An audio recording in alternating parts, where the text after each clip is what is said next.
ఆలోచనల్లో పడిపోతున్నాను, పాపం చేస్తున్నాను, ఏ విధంగా బయటపడాలి అడుగుతూ ఉంటారు. సహోదరులు దయచేసి గమనించండి.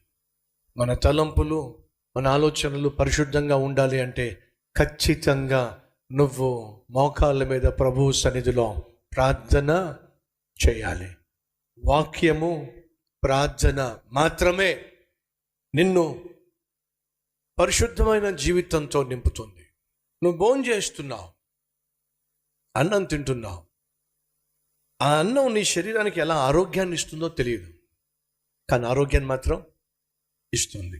దాహం వేసినప్పుడు నువ్వేం చేస్తున్నావు? గబగబా వెళ్ళి గ్లాస్తో నీళ్లు తాగేస్తున్నావు. ఆ గ్లాస్తో నీళ్లు తాగినప్పుడు నీకు దాహం తీరుతుంది. ఆ గ్లాసులో ఉన్న నీళ్లు ఏ విధంగా నీ దాహాన్ని తీరుస్తుందో ఎవరు వర్ణించలేరు, కానీ దాహం మాత్రం తీరుతుంది. ప్రతిరోజు నువ్వు లేచి బైబుల్ని జాగ్రత్తగా ఒక 3 అధ్యాయాలు, 4 అధ్యాయాలు, 5 అధ్యాయాలు నీకున్న ఆత్మీయతను బట్టి, దేవుని పట్ల ఉన్నటువంటి కనెక్షన్ బట్టి బైబుల్ని నువ్వు చదివి కాసేపు మౌనంగా దేవుని సన్నిధిలో ప్రార్థన చేసినట్లయితే, విను సహోదరి సహోదరుడా, ఎలా సాధ్యమవుతుందో తెలియదు, కానీ నీ తలంపులు పరిశుద్ధంగా ఉంటాయి, నీ ఆలోచనలు పవిత్రంగా ఉంటాయి.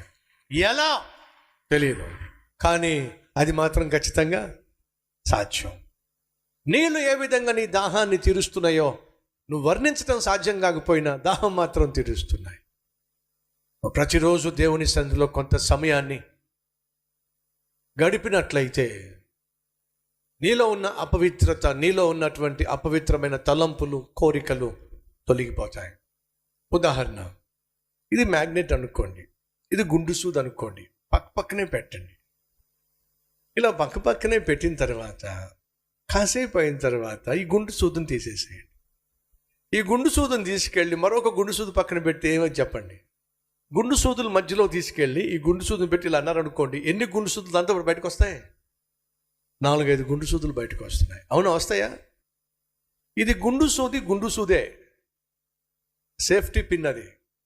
కానీ ఎలా మారిపోయింది? అయస్కాంతంగా మారిపోయింది. ఎలా అయస్కాంతంగా మారిపోయింది? ఎలా సాధ్యమైంది?